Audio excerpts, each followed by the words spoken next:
Welcome back to Sport Lab, your ultimate source for football insights and highlights.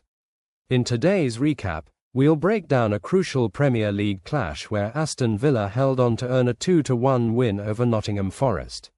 This victory is a major boost to Villa's top four hopes, as they continue their impressive run. Let's take a look at how the game unfolded. Especially, I think they were very clinical. Nottingham Forest, the reason they're in the Champions League place is because defensively. In the first half defensively, probably because of the formation change, no Chris Wood, no Awoniyi.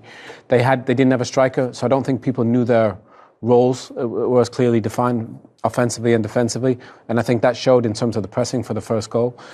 But other than that, I think they both showed why they're two really good teams, two really good coaches, and both kind of competing for European places. Absolutely. And Forest did have their fair few chances, didn't they? It could have been a different scoreline completely. Well, he mentions half-time. Nuno's manager of the month is, and he has his work cut out at half-time. But whatever he said to them at half-time, Jota came off the bench. They looked at different teams second half. It's amazing sometimes when you're watching football, you think, it's only going to go one way. First half, Villa were all over them, 2 goals. They're actually cruising. But whatever he said to him at half-time, that's why he's a top manager. He got the message across. He got the right words across. And Forest second half came out of the traps. And again, they'll think after the game now, we should have got something. The shots on the goal there back that up as well, the stats as well. So be disappointed, but they're still in a brilliant position. It's a great result for Villa, of course. And again, we're talking about the race for the Champions League. It's really hotting up. It's probably the biggest race we have in the title. It looks like Liverpool have gone on to win it, and of course the bottom three's sort of taken care of. So this race for Champions League is absolutely massive now. Which is why it was such a big win for Aston Villa today. Jota Silva did score. He got on the score sheet in the second half for Nottingham Forest. And at that point, the momentum was with Forest, wasn't it? Yeah, I mean, they dominated. They didn't have much possession in that first half. I think in the second half, they were obviously a lot better. I thought they created a lot more. And Shay made a good point. Jota Silva came off the bench. I don't know what he ate because he was lively. He scored a terrific goal, but he was really aggressive. He was pressing, more energy, and I think it could just show. I think the only disappointing thing for Nuno is the fact that they give him a 2-goal head start.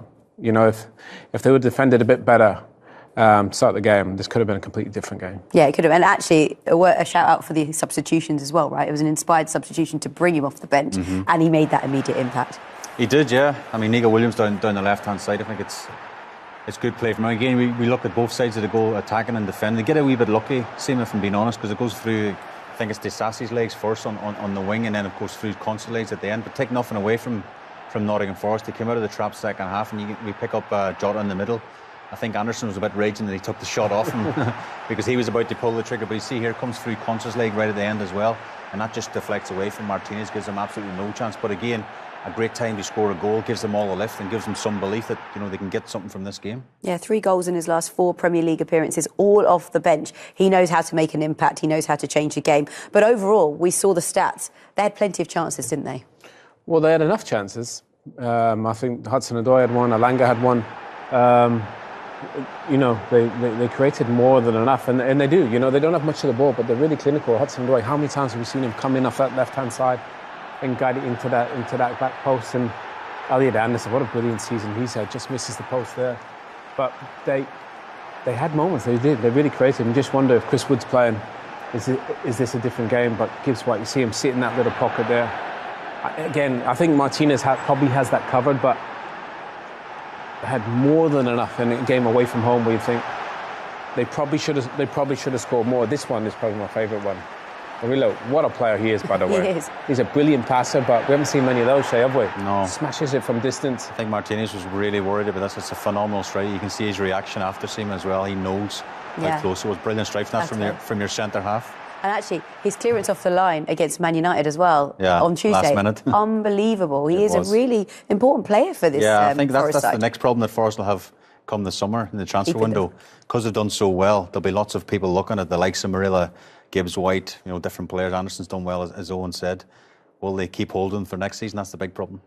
With Nottingham Forest, obviously in the FA Cup as well, and so are Aston Villa actually, aren't they? But with Forest, how important is it that they remain focused in the Premier League? Because it's not finished, it's not done yet. There's still a number of games to go, and it's very tight in terms of those teams behind them. So they have to make sure they maintain those points. Well, no, and they want to, they want to finish the job. They put themselves in a brilliant position. I think if you look at their whole body of work over 31 games, they're a top 4 team defensively.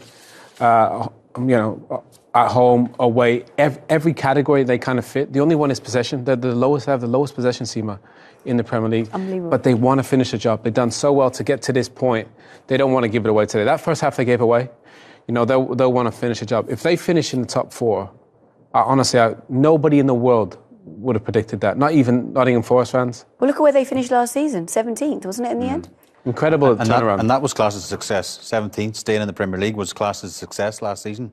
So where they've come from now and where they've gone to, it's just, recruitment, the manager, the owner, you have to have the whole sort of mixture right. And I think they've got the blend right. And again, if they get Champions League football, I'm talking just briefly before about people selling their best players, they might be able to attract better players as well, so they can build on the team, they strengthen, because as Owen will tell you, every top player wants to play in the Champions League.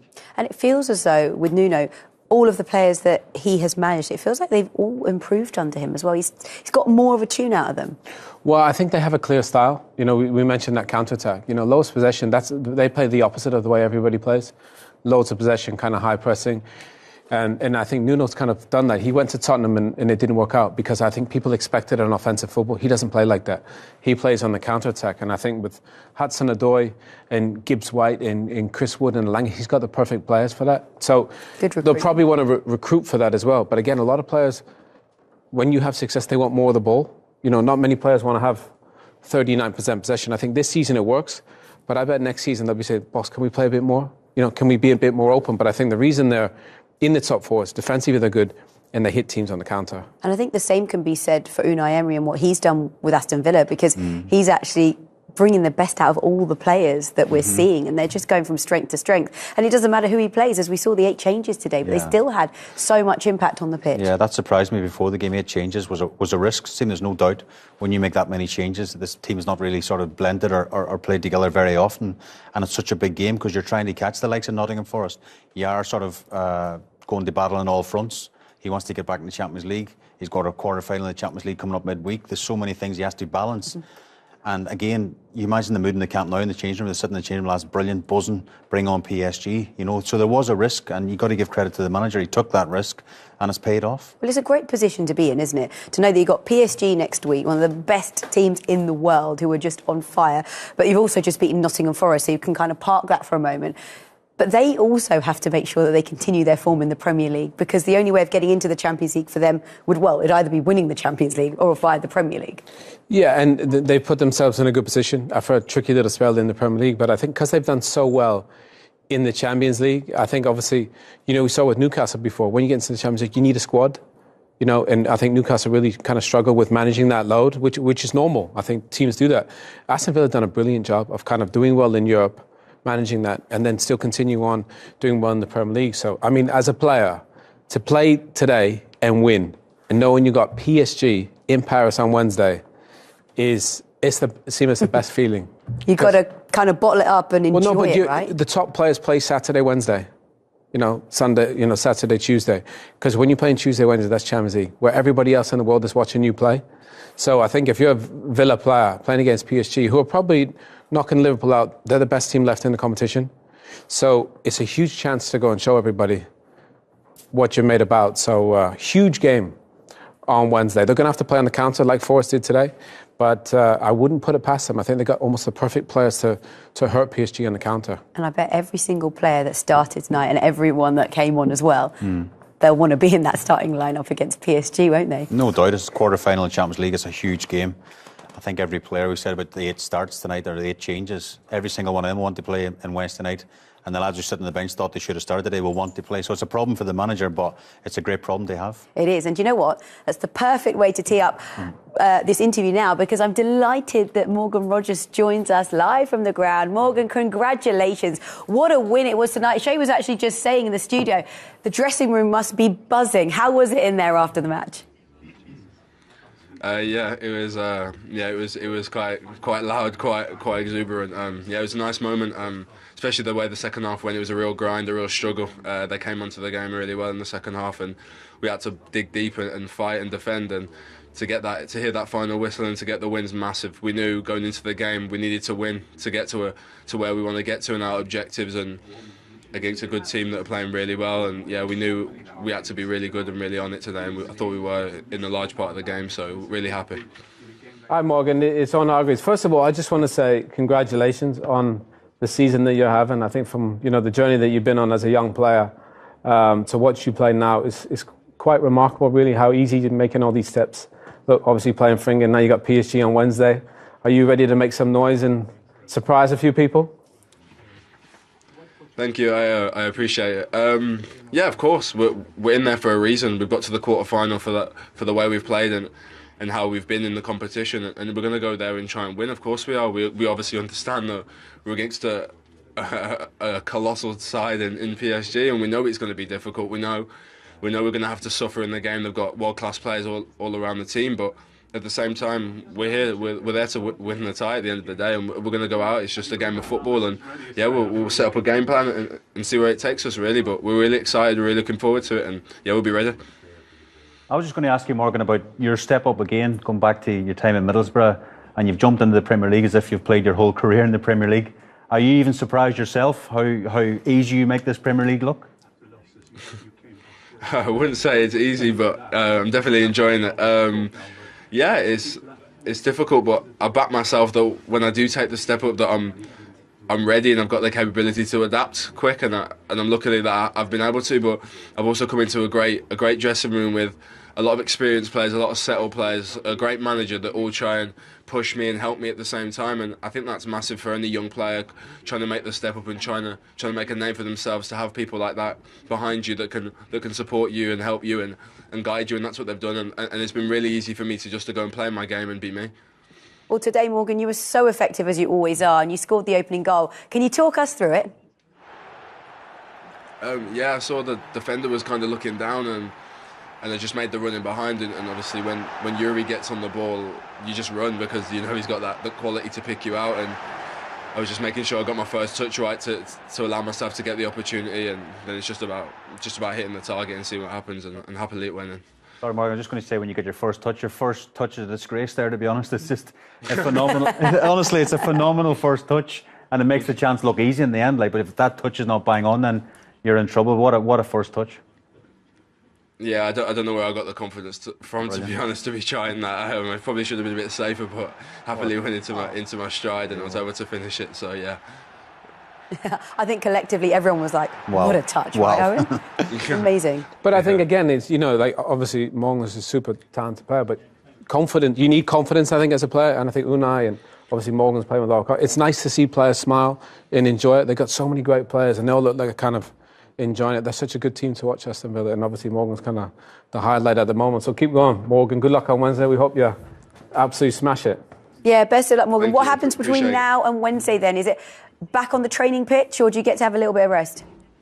A lot of rest, a lot of sleep, and then preparing for the game, and then just being ready for Wednesday when the whistle goes, that we're all ready as a team and as a squad to go and challenge the battle and see what happens. Well, we look forward to watching you, and best of luck. Thanks for taking the time to talk to us. Appreciate it. Thank you, guys. Good Thank luck. you. Yes, good luck. Oh, brilliant. That was a lovely interview, wasn't it? Really great to speak to Morgan Rogers, who opened the scoring today. And a defeat today, but you must take enormous pride with the way your team fought right until the end. Yes, the fight was there. I think the second half we really took control of the game. We created a lot of situations, probably one of the matches that we create the most chances. But yes, I think we reacted well for the second half. How frustrating that, having created those chances, all too often the shooting was awry. Yeah, it was not there. Like the final pass, the finishing. We will come. Did you pay the price today for an indifferent start, to be 2 behind after 15 minutes? It's most unlike Nottingham Forest to concede sloppy goals. Yeah, we started very bad the game. We didn't have control. We allowed Villa to break us, and they had the chances, they had the goals. Not good, disappointed, not only by the chances that we didn't achieve to score, but also the way we can see it. Was part of the reason for that the change in shape that had to happen today with the absence of Ola Aina? Yeah, we had some absences. It's all about to try and find solutions to balance and still able to perform. Coaches always tell the likes of me that you learn a lot about your team, probably more about your team when they lose. What lessons do you expect your team to have learned from today to take into the last 7 games of this season? We know each other very well. We know each other very well, and the way we are doing things, it's clear that we always start really well. So big lesson: we cannot start as bad as we start today. Yeah, interesting point that he made that twice actually, that they started not so great. Is it down to the shape, do you think? Do you think that's where it all went wrong from? Possibly, but they had to. You know, you mentioned their O-line didn't play. They didn't have the two strikers that didn't play, so they had to try and find something else. But again, you cannot start well, but you can't afford to concede. They conceded 2 really sloppy goals, and I think that's probably the thing that disappoints him, because the reason they're in a Champions League place is because they've been so good defensively. I mean, the first goal's ridiculous. I mean, Morata, he's looking at his shoe or his shin guard. Even Morgan Rogers said there, he saw him looking down and he just running behind him. Advantage, yeah. So that's not things we've seen from this Nottingham Forest team. Second half, they tidied it up, but they give themselves too big of a margin. OK, well, we've heard Nuno's thoughts. Let's hear Unai Emery's thoughts. Unai, that was, would you be fair to say that was a big win for Aston Villa tonight? Yes, big win. Can you talk us through the game then, the start that you had, the electric start in the opening 15 minutes? Yes, we started dominating.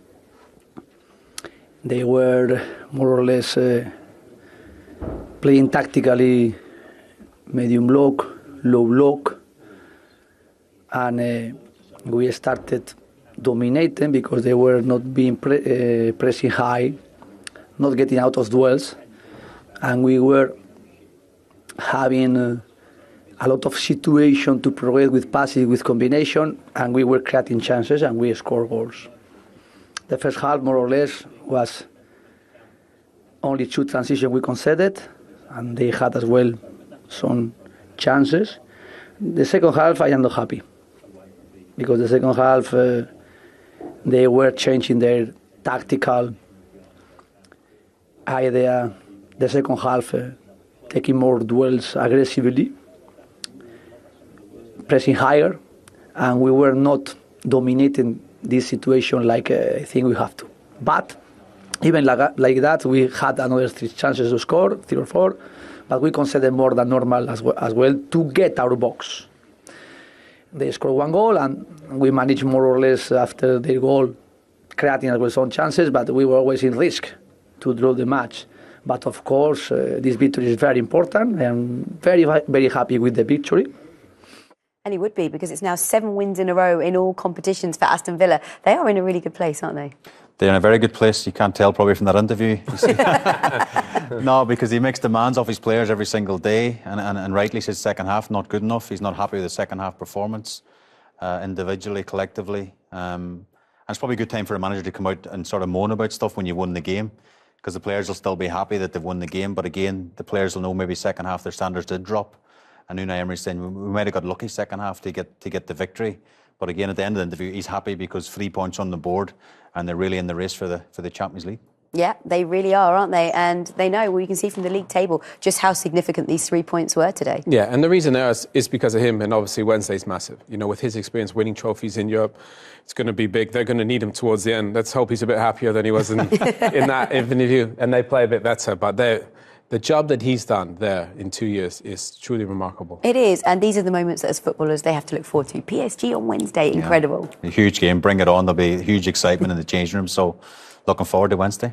Yeah, I think everyone is, and the neutrals actually, because we all want to see them do well. Thank you for your company. Thank you for yours. And as you can see from that Premier League table, the race for Europe is as fierce as ever, and it all continues tomorrow. We'll see you then. The match started with a bang, as Villa made an explosive start. Just 13 minutes in, Morgan Rogers opened the scoring with a low drive into the bottom right corner, putting Villa 1-0 up. And less than 2 minutes later, Villa doubled their lead. Donyell Malen was on hand to finish a perfect low cross into the 6-yard box, putting his side 2-0 ahead. Despite Villa's dominant first-half performance, Forest came out with renewed energy in the second half. After a tactical change, Jota Silva, who had come on as a substitute, pulled one back for Forest. He skillfully turned Villa's defence and placed the ball into the far corner, making it 2-1 and giving Forest a glimmer of hope. As the game progressed, Forest ramped up the pressure, coming close on several occasions. But Villa's defence held firm, and goalkeeper Emiliano Martinez made crucial saves, particularly in stoppage time, denying Marcus Rashford a late equaliser. The match ended with Villa securing a 2-1 victory, extending their winning streak to 7 games across all competitions. This win moves them up to 6th in the league, level on points with Manchester City. As for Forest, despite their second-half fightback, they remain in 3rd but missed the opportunity to close the gap on Arsenal. Aston Villa made a blistering start, showing no signs of slowing down after the international break. Their first-half performance was electric, with both Rodgers and Malan finding the back of the net in quick succession. Forest, on the other hand, looked shaky early on, but their second-half improvements were evident, especially with Jota Silva's goal. However, despite their efforts, Villa's defence and goalkeeper stood strong, ensuring that they held on to all 3 points. With the win, Villa's top 4 ambitions remain very much alive, and they'll look to continue their fine form in upcoming fixtures. Forest, though, will be disappointed not to have taken advantage of Arsenal's slip-up earlier in the day, but they still remain in a strong position for a Champions League spot. That wraps up today's match analysis. Aston Villa's 2-1 win over Nottingham Forest adds another important 3 points to their chase for the top 4. Let us know your thoughts on the game in the comments below. Who impressed you the most in this match? And don't forget to hit that like button and subscribe for more football news, insights, and analysis from Sport Lab. Thanks for watching, and we'll see you next time.